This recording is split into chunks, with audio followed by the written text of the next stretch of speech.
ঢাকার ব্যস্ত শহর তখন গভীর রাতে প্রায় নিস্তব্ধ। একটি ছোট ঘরে বসে ল্যাপটপে কাজ করছে এক তরুণ। বিদেশি ক্লায়েন্টের জন্য কাজ শেষ হয়েছে কিছুক্ষণ আগেই। এখন শুধু অপেক্ষা পারিশ্রমিক পাওয়ার। কিন্তু সেই টাকা দেশে আনতে সময় লাগবে কয়েকদিন। ব্যাংক চার্জ কেটে নেবে কিছু অংশ। আবার কখনো নানা নিয়ম আর জটিলতার কারণে পুরো প্রক্রিয়াটাই হয়ে ওঠে বিরক্তিকর। ঠিক তখনই তার সামনে আসে নতুন একটি শব্দ: ক্রিপ্টোকারেন্সি। এক ধরনের ডিজিটাল টাকা যেটি নাকি কয়েক মিনিটের মধ্যেই পৃথিবীর এক দেশ থেকে আরেক দেশে পাঠানো যায়, কোনো ব্যাংক ছাড়া, কোনো মধ্যস্থতাকারী ছাড়া। তরুণপি ভাবতে থাকে, এটাই কি ভবিষ্যতের অর্থব্যবস্থা? আজ শুধু বাংলাদেশ নয়, পুরো পৃথিবী এই প্রশ্নের উত্তর খুঁজছে। ক্রিপ্টোকারেন্সির গল্প শুরু হয় ২০০৮ সালে। বিশ্ব অর্থনীতি তখন বড় এক সংকটের মধ্যে। বহু ব্যাংক ধসে পড়ছে, মানুষ চাকরি হারাচ্ছে, আর প্রচলিত অর্থব্যবস্থার উপর মানুষের বিশ্বাস কমতে শুরু করেছে। ঠিক সেই সময়ে সাতোশি নাকামোতো নামের এক রহস্যময় ব্যক্তি বা গোষ্ঠী পৃথিবীর সামনে নিয়ে আসে বিটকয়েন। এমন এক ডিজিটাল মুদ্রা যেটি কোনো সরকার বা কেন্দ্রীয় ব্যাংকের নিয়ন্ত্রণে থাকবে না। পুরো ব্যবস্থাটি চলবে ব্লকচেইন নামের একটি প্রযুক্তির মাধ্যমে।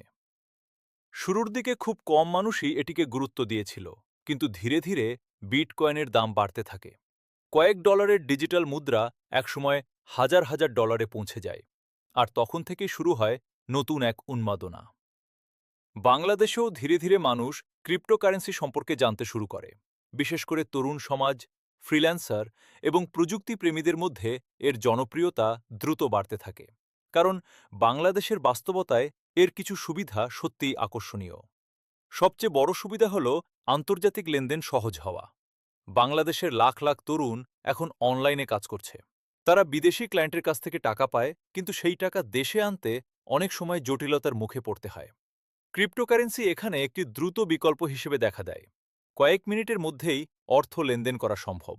এতে ব্যাংকের দীর্ঘ প্রক্রিয়া বা অতিরিক্ত চার্জের ঝামেলা কমে যায়। আরেকটি বড় বিষয় হল ব্লকচেইন প্রযুক্তি। এই প্রযুক্তিতে প্রতিটি লেনদেন একটি ডিজিটাল খাতায় সংরক্ষিত থাকে। একবার তথ্য সংরক্ষণ হয়ে গেলে সেটি সহজে পরিবর্তন করা যায় না। অনেকে মনে করেন ভবিষ্যতে এই প্রযুক্তি ব্যবহার করে দুর্নীতি কমানো সম্ভব হতে পারে। বাংলাদেশের মতো দেশে, যেখানে ব্যাংক জালিয়াতি বা আর্থিক অনিয়মের খবর মাঝে মধ্যেই শোনা যায়, সেখানে ব্লকচেইনকে অনেকেই স্বচ্ছতার নতুন সম্ভাবনা হিসেবে দেখেন। ক্রিপ্টোকারেন্সির আরেকটি বড় আকর্ষণ হল বিনিয়োগ। বিশ্বের অনেক মানুষ খুব অল্প সময়ে বিপুল অর্থ উপার্জন করেছে এই বাজার থেকে। সামাজিক যোগাযোগ মাধ্যমে এমন অসংখ্য গল্প দেখা যায়, কেউ কয়েক হাজার টাকা বিনিয়োগ করে লাখপতি হয়েছে। এই গল্পগুলো বাংলাদেশের তরুণদের মাঝেও স্বপ্ন তৈরি করেছে। অনেকেই এখন ইউটিউব দেখে বা অনলাইন কোর্স করে ক্রিপ্টো ট্রেডিং শেখার চেষ্টা করছে। কিন্তু এখানেই রয়েছে সবচেয়ে বড় ঝুঁকি। কারণ ক্রিপ্টোকারেন্সির বাজার অত্যন্ত অস্থির। আজ যে মুদ্রার দাম অনেক বেশি, কাল সেটি হঠাৎ অর্ধেকে নেমে যেতে পারে। বিশ্বজুড়ে অসংখ্য মানুষ রাতারাতি ধনী হয়েছে, আবার অনেক মানুষ মুহূর্তেই সব হারিয়েছে। বাংলাদেশেও অনেক তরুণ দ্রুত লাভের আশায় না বুঝেই বিনিয়োগ করছে। কেউ ধার করে টাকা বিনিয়োগ করছে, কেউ পরিবারের সঞ্চয় ব্যবহার করছে।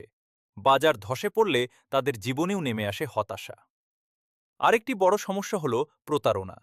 বাংলাদেশে ইতোমধ্যেই ক্রিপ্টো নাম ব্যবহার করে বহু ভুয়া অনলাইন ব্যবসা তৈরি হয়েছে। মানুষকে বলা হয়, আজ বিনিয়োগ করুন, 1 মাসে টাকা দ্বিগুণ হয়ে যাবে। অনেকেই এই লোভে পড়ে তাদের কষ্টের টাকা হারিয়েছে। কিছু ভুয়া অ্যাপ ও ওয়েবসাইট মানুষের কাছ থেকে কোটি কোটি টাকা নিয়ে উধাও হয়ে গেছে। সাধারণ মানুষ প্রযুক্তি সম্পর্কে কম জানার কারণে সহজেই এসব প্রতারণার শিকার হয়। এছাড়া রয়েছে আইনগত ঝুঁকি। বাংলাদেশ ব্যাংক একাধিকবার সতর্ক করেছে যে ভার্চুয়াল মুদ্রার লেনদেন অনুমোদিত নয়। কারণ এর মাধ্যমে মানি লন্ডারিং বা অবৈধ অর্থ লেনদেনের ঝুঁকি বাড়তে পারে। সরকারের জন্য এটি একটি বড় উদ্বেগের বিষয়। কারণ প্রচলিত ব্যাংকিং ব্যবস্থায় লেনদেন পর্যবেক্ষণ করা সম্ভব হলেও অনেক ক্রিপ্টো লেনদেন ট্র্যাক করা কঠিন হয়ে পড়ে। আরেকটি গুরুত্বপূর্ণ বিষয় হল সাইবার নিরাপত্তা। যদি কেউ তার ক্রিপ্টো ওয়ালেটের পাসওয়ার্ড হারিয়ে ফেলে, তাহলে সেই সম্পদ চিরতরে হারিয়ে যেতে পারে। আবার হ্যাকারদের আক্রমণে মুহূর্তেই কোটি কোটি টাকার ডিজিটাল সম্পদ উধাও হয়ে যাওয়ার ঘটনাও বিশ্বজুড়ে ঘটেছে। ব্যাংকে টাকা হারালে কিছু আইনি সহায়তা পাওয়া যায়, কিন্তু ক্রিপ্টো জগতে অনেক সময় সেই সুযোগ থাকে না।